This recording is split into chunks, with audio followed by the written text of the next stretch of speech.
नमस्कार मित्रांनो. कचरा कोंडीतच टाकावा, नदीमध्ये कचरा टाकू नये. मी या तुम्हाला सर्व गोष्टी सांगतो. त्याच्या पाठीमागं पण काहीतरी दृष्टिकोन आहे. आपली नवी मुंबई, समृद्ध मुंबई आणि मुंबईमध्ये ही सगळा जो निसर्ग आहे तो चांगल्या प्रकारे आहे मित्रांनो. फक्त काय हे सर्वजण लोक खराब करून टाकतात ही घाण. या नदीचं पाणीसुद्धा इतकं सुंदर असावं की ते पिण्यालायक असावं, पण त्या गोष्टी होत नाहीत मित्रांनो. आणि त्याच्यामुळं काय होतं माहिती आहे का, लोक घाण गंदगी सगळीकडे पसरवून टाकतात, सगळीकडे खराबी करून ठेवतात. आता ही नदीच इतकी सुंदर असायला हवी ना, की ह्या नदीचं सुद्धा पाणी पिण्यालायक असावं. समृद्ध राहावा भारत, समृद्ध राहावा महाराष्ट्र, समृद्ध राहावी मुंबई, समृद्ध राहावा अखंड जग. सगळ्यांना सुख, समृद्धी, आनंद, ऐश्वर सगळ्यांना यावं. आणि बाहेरच्या देशामध्ये तुम्ही कधीही वातावरण बघा, किती स्वच्छता आणि किती निर्मळ आणि किती पवित्र सगळ्या गोष्टी ठेवलेल्या असेल. या दुनियामध्ये कुणाला काय पडलेलंच नाही. घाण प्रत्येकजण करायच्या मागं लागलेला आहे. आणि निसर्ग एक ना एक दिवस ह्या सगळ्या गोष्टीचा आहे ना लोकांना त्रास देणार आहे, पण ह्या सगळ्या गोष्टीचा विचार लोक करत नाहीत. आणि त्याच्यामुळं तर आपला भारत देश पाठीमागं आहे, महाराष्ट्र पाठीमागं आहे. आता ही एवढी मोठी नदी आहे, केवढी मोठी जागा आहे बघा, पण ह्याच्यातनं सुद्धा स्वच्छता आहे का? कोणाला पडली का ह्याची? कोणालाच पडलेलं नाही मित्रांनो. सगळीकडे घाण गंदगी. माझा राग करायचा असला तर करा. आज मी सांगतो तुम्हाला, ही अक्षरशः इतकी घाण आहे ना की काय बोलायची सोय नाही. सगळीकडे गंदगी करून ठेवते. आपल्या घरात पण आपण असंच बघतो का? पण नाही ना, समाजाचं काय पडलेलंच नाही. आणि मित्रांनो, मला पडले अशातला भाग नाही. मी पण तुमच्यासारखाच आहे, तुमच्यातलाच एक आहे. तुम्ही जर चुकीचं कामं करत असाल तर मी पण चुकीची कामं करतो. मी पण गंदगी करतो. कधी देवाचं कुठलं काही कार्य असेल घरामध्ये तर आम्ही त्या नदीमध्ये कुठल्या तरी अशा गोष्टी आम्ही टाकून देत असतो. पण त्याच्यामुळे इतका कचरा वाढतो ना, कधी ही लोक सुधारायची तर रे बाबा, कधी सुधारणा व्हायची? हे आपलं सगळं आहे ना, लोक लक्ष देत नाही त्या सगळ्या गोष्टींवरती. त्याच्यामुळं माझा राग करा, कुणी करायचं त्यांना करायचं आहे, त्यांना बिलकुल करा.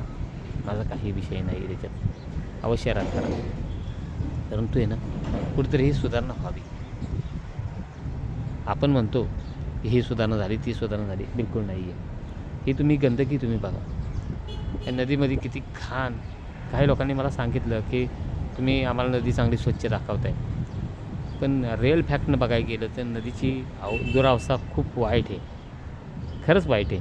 कारण माझी मित्रमंडळी, काही लोक माझी व्हिडिओ बघणारे असतात, ते मला सांगतात आम्हाला तुम्ही एवढ्या चांगल्या गोष्टी दाखवता, पण रिअल फॅक्ट काय आहे हे समाजापर्यंत तुम्ही पोचवलं आहे का?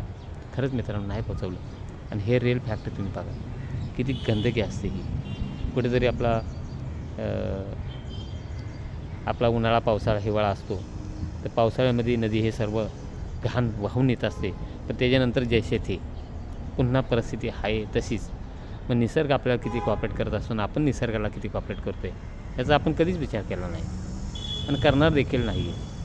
म्हणून तुम्हाला सांगतो, हा निवांतपणा आहे. म्हणून मी इथं आता खाली आलो, म्हणजे चला एक शांत व्हिडिओ काढावा. कारण लोकांचं नजरा खूप असतात, लोक बघत असतात काय करतो आहे हा, काय नाही. कितीही गंदगी आहे सांगा.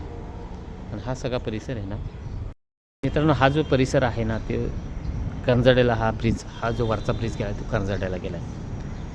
आणि ह्या ओल्ड पनवेलमधनं हा करंजाडे, हा सगळा परिसर आहे ना न्यू पनवेलचा करंजाडेचा परिसर आहे. आपण एअरपोर्ट बनवतो, मेट्रो बनवतो, ट्रेनची व्यवस्था लोकांना करून देतो, पण भारत सरकारनं कधी ह्याचा विचार केला का? महाराष्ट्र सरकारनं विचार केला की आपण आपल्या निसर्गाकडं सुद्धा लक्ष द्यायला हवं. निसर्गसुद्धा सुंदर असावा, शुद्ध असावा. ही सगळी नदी एकदम पवित्र, सुंदर व्हावी आणि निर्मळ आणि स्वच्छ. ह्या सिटीसारख्या ठिकाणीसुद्धा निर्मळ आणि स्वच्छ, जसं गावच्या ठिकाणी स्वच्छ पाणी असतं तसं ह्या शहराच्या ठिकाणी स्वच्छ पाणी आहे का? कुठं गटार त्याच्यात सोडल्यात, कुठं कंपन्यांची घाण सोडली, नदीची पार दुरावस्था करून ठेवली. मित्रांनो, मी हा व्हिडिओ तुमच्यापर्यंत का पोचवतो आहे? मी माझे लाईक किंवा शेअर, सबस्क्रायबर किंवा माझा चॅनल मॉनिटाईज व्हावा म्हणून मी या सगळ्या गोष्टी करतो आहे. सगळा भाग नाही मित्रांनो, ही सत्य परिस्थिती आहे आणि हकीकत आहे मित्रांनो. नमस्कार मित्रांनो, ह्याच्यातून काय मला पैसा मिळतो का ह्या व्हिडिओमधनं? काहीच नाही. पण मला एक वाटतं की आपण सामाजिक काहीतरी कामं पण आपण करावी. समाजाचं पण आपण कोणतरी देणं लागतो. समाजाविषयी आपलंसुद्धा प्रेम असतं, जिव्हाळा असतो, आपुलकी असते, माया असते. सर्व सुखी राहावीत, चांगलं घरामध्ये सुद्धा त्यांना आनंद मिळावा. ह्या नदीची दुरावस्था बघा काय आहे ते.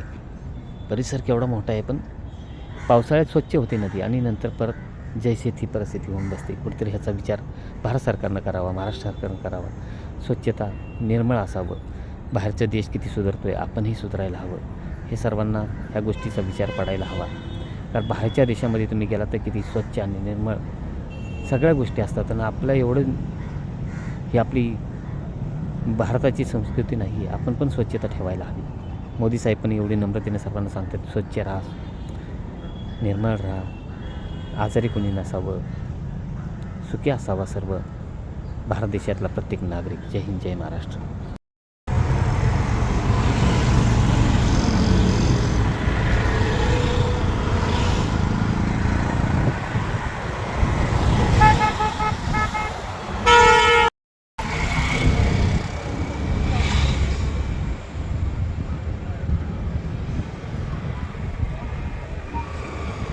हा पहा नदीचा संपूर्ण परिसर. करंजाडीची केवढी मोठा हा नदीचा एरिया आहे बघा. तर आपण किती स्वच्छता ठेवतो या नदीमध्ये, किती घाण करतो.